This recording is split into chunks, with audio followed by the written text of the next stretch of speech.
Laudetur Jesus Christus. Vatican and World News.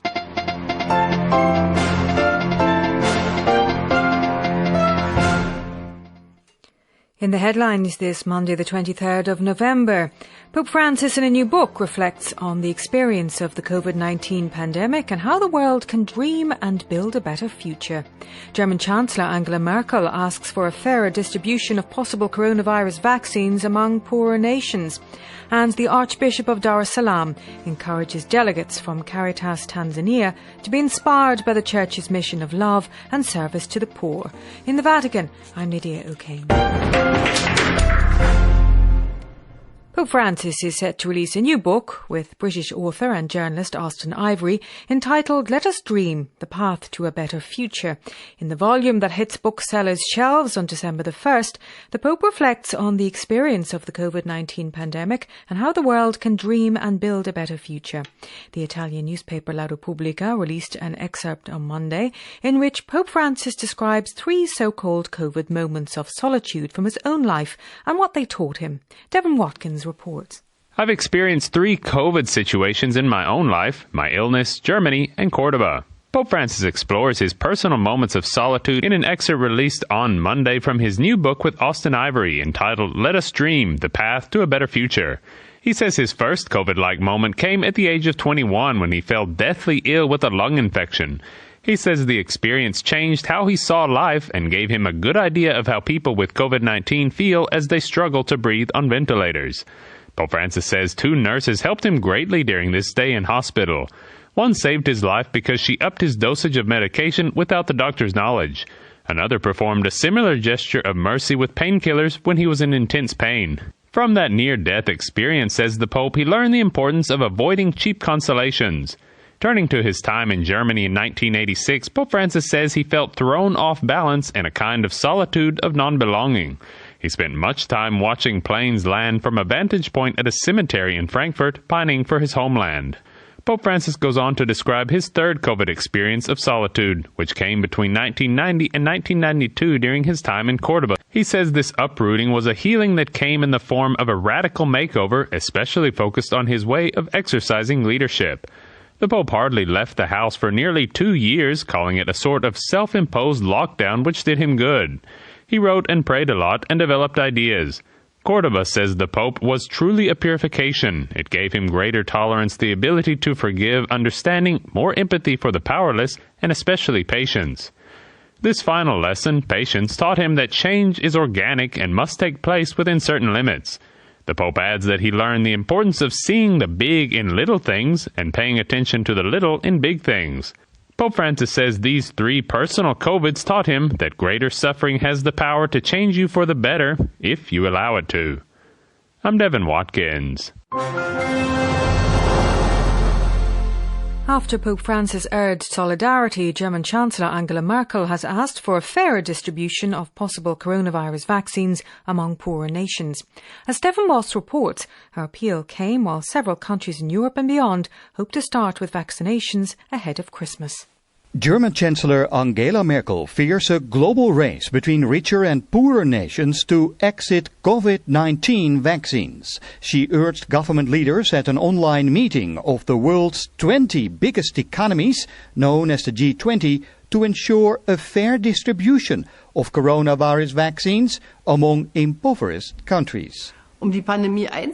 Chancellor Merkel says to halt the pandemic, every country needs to have access to and be able to afford the vaccine. The funds pledged so far are not yet enough to achieve this. I therefore appeal to you all to support this important initiative. This short-term assistance is in the interest of us all. And it is also in our interest to improve global pandemic preparedness in the long term. To this end, we need to sustainably strengthen the World Health Organization. And she warns we need reliable funding, better cooperation and greater independence. And the G20 can provide important, indeed crucial support in this area. If we stand together across the globe, we can control and overcome the virus and its impact. Her comments came while pharmaceutical company AstraZeneca said Monday that late-stage trials showed its coronavirus vaccine was up to 90% effective. The results are based on an interim analysis of trials in Britain and Brazil of a vaccine developed by Oxford University and manufactured by AstraZeneca. It is the third major drug company to report late-stage results for a potential COVID-19 vaccine. Pfizer and Moderna last week reported preliminary results from late-stage trials showing their vaccines were almost 95% effective. But unlike its rivals, the AstraZeneca vaccine doesn't have to be stored at ultra-cold temperatures, making it easier to distribute, especially in developing nations. For Vatican Radio, Vatican News, I am Stefan Bos in Budapest. Archbishop Jude Thaddeus Ruwa'ichi of Dar es Salaam is encouraging delegates from Caritas Tanzania to be inspired by the Church's mission of love and service to the poor. Father Benedict Mayaki reports. During the recent general meeting of Caritas Tanzania, Archbishop Jude Thaddeus Ruwa'ichi of Dar es Salaam affirmed that Caritas is part of the Church's mission of love and it is not right for it to be taken as a non-governmental organization. The Archbishop, who is also the chairman of Caritas Tanzania, stressed that Caritas, which means love, has its meaning in the main goal of the Church, which is to provide services to the needy and to provide answers to questions caused by various disasters.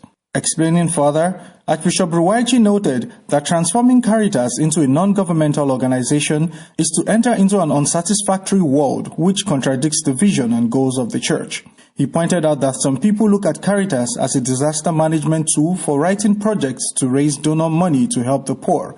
However, he stressed that as a church, it must recognize the existence of opportunities and responsibilities and build an understanding that every baptized person has a responsibility to help. The Archbishop urged Caritas to strategize on how to respond to the questions of disaster and poverty in the community, and he encouraged them to plan carefully with the scope that satisfies the presence of the Church in the world.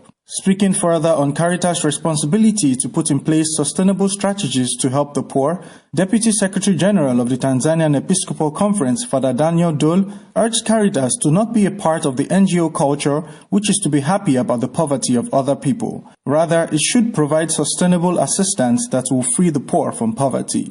Father Dole further stressed that Caritas should not do its job as competitively as NGOs do. Instead, the implementation of Caritas' responsibilities must be in line with the Church's mission to serve the person physically and spiritually, especially through peace building and the provision of humanitarian assistance to victims of various disasters. I'm Father Benedict Mayaki. The United Nations urged Ethiopia on Monday to ensure the protection of civilians. The call comes a day after Prime Minister Abiy Ahmed gave Tigrayan forces 72 hours to surrender before a military offensive on the regional capital of Mekele. Hundreds, possibly thousands, have been killed in fighting that erupted on November the 4th between Ethiopian Federal Forces and Tigray's regional army, sending more than 30,000 refugees into neighbouring Sudan. Former French President Nicolas Sarkozy goes on trial on Monday, accused of trying to bribe a judge and of influence peddling. Sarkozy, who led France from 2007 to 2012 and has remained influential among conservatives, has denied any wrongdoing in all the investigations against him and fought vigorously to have the cases dismissed.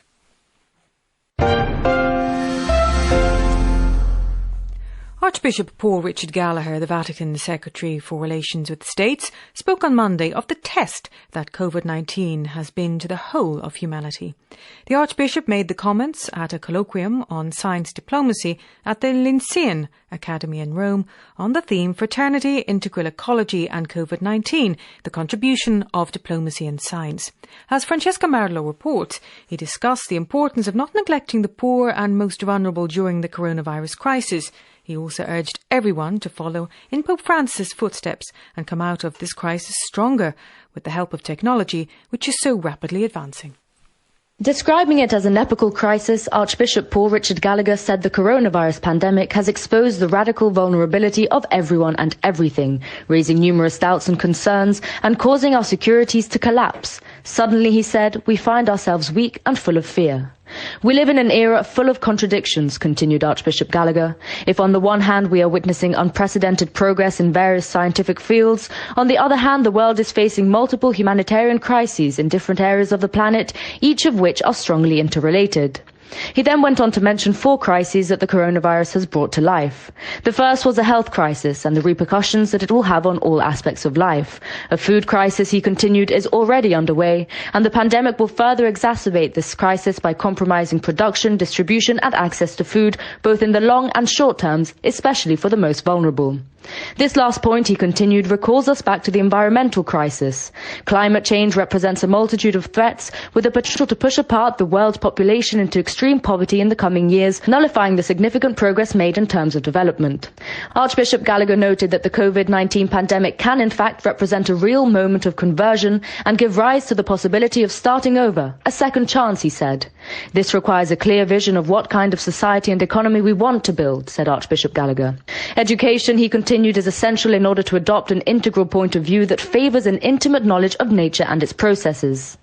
Archbishop Gallagher concluded by quoting Pope Francis, "We never emerge from a crisis just as we were. We come out either better or worse. A complex task lies before us, one that requires a frank and coherent dialogue aimed at strengthening multilateralism and cooperation between states. Let us make good use of this institution in order to transform the challenge that lies before us into an opportunity to build together once more the future we all desire."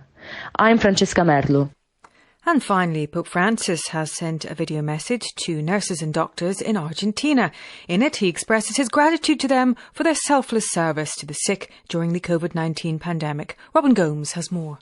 In the video message, Pope Francis expressed his gratitude to the healthcare workers of his native Argentina for their selfless service during the COVID-19 pandemic. You are the unsung heroes of this pandemic. How many of you have given your lives to be close to the sick?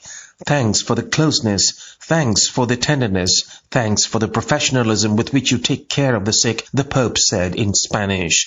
He said he wanted to be close to them, especially at this time when the pandemic calls on us to be close to the men and women who suffer. I pray for you. I ask the Lord to bless each one of you and your families with all my heart and to accompany you in your work and in the problems you may encounter, the Holy Father said. May the Lord be close to you as you are close to the sick. And do not forget to pray for me, the Holy Father said, concluding his brief video message. Auxiliary Bishop Alberto Bochate of La Plata, the president of the Argentinian Bishops' Commission for the Pastoral Care of Health, introduced the Pope, saying there is a surprise message for the nurses and doctors by the Pope himself. The video begins with several images of healthcare workers engaged in the daily care of the sick in various situations, such as in the hospital, the clinic, and the ward. They go about visiting, comforting, and caring for the sick with gestures, words, and gaze. A voice-over expresses gratitude for their work with a warm and affectionate greeting to all those who give them a chance to serve every day. We want to thank you for caring for us, for taking care of our family and friends, for taking care of our frailty, for taking care of every life, says the voice. The video concludes with images of smiles, joy, and relief lighting up the faces of the sick, and a prayer saying, "May God bless and take care of all our doctors and nurses today and always." I am Robin Gomes.